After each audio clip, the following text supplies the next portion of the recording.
Was there a script?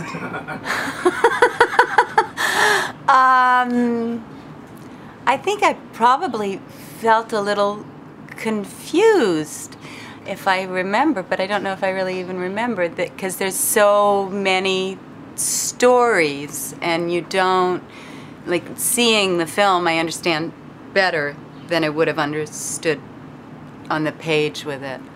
I don't know that I really remember the script. I remember very much the experience of shooting it,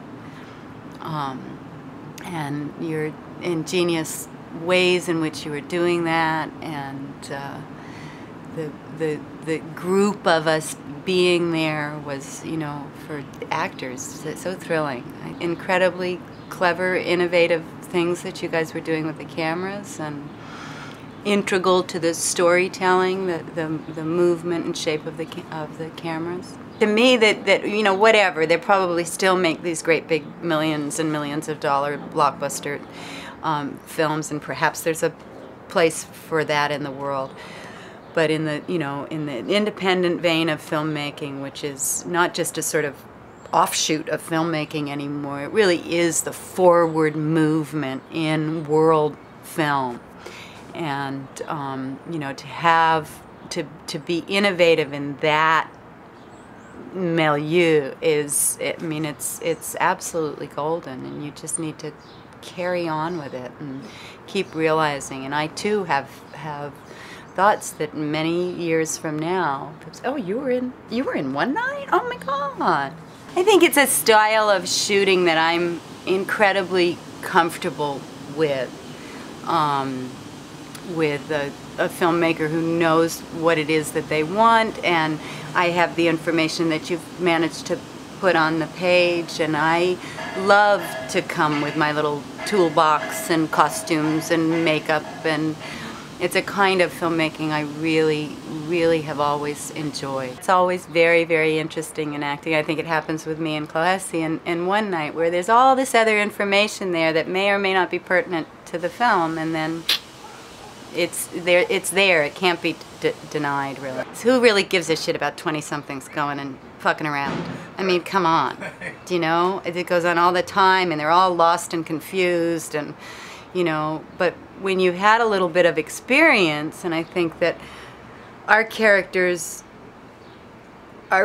spend the night working towards making a choice, instead of this sort of falling into who we think we're supposed to be with, or so there's an arc for the two of them that I think is very, very clear. And I think that there's this ridiculous argument in the industry about how young people don't watch anything but young people, and so you have to have young people be your movie. And I think that that is changing in the world, and I think even young people are interested in seeing people's lives. And if you're older, then not only are you an old bag then, but you're more experienced, and you can bring that to it. I think it's a really interesting part of your film that you included this couple, you know, a little older than those kids.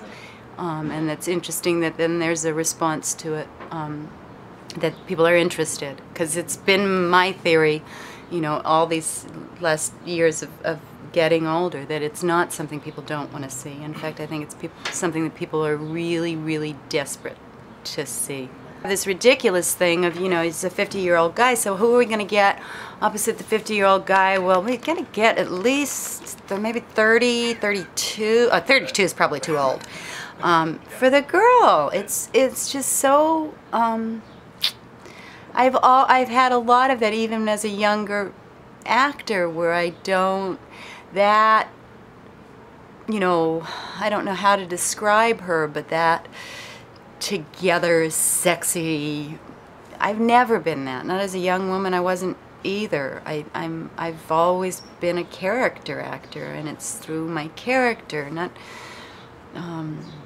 ideas of what it is to be beautiful. Ray Eddy, again, is a great example of that. I think I am more beautiful than I have ever been before at some points in that film.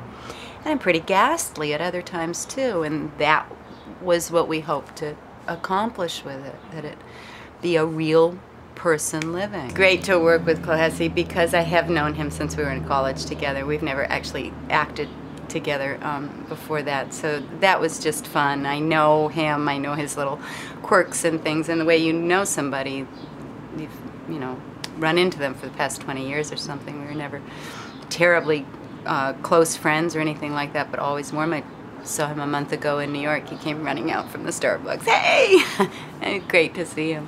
It was wonderful to work with him in that way. I think we work very differently. For me, that's very interesting. I guess that I find I'm a little bit unusual in that I like obstacles. I like things, so that Chloe and I have a very different way of working became a part of the character and how she related to him. And then he's delightful. He's unavoidably delightful human being. Falling in love with somebody you've never met before, maybe you're falling in love with somebody you went to college with, and you know all sorts of quirks about them.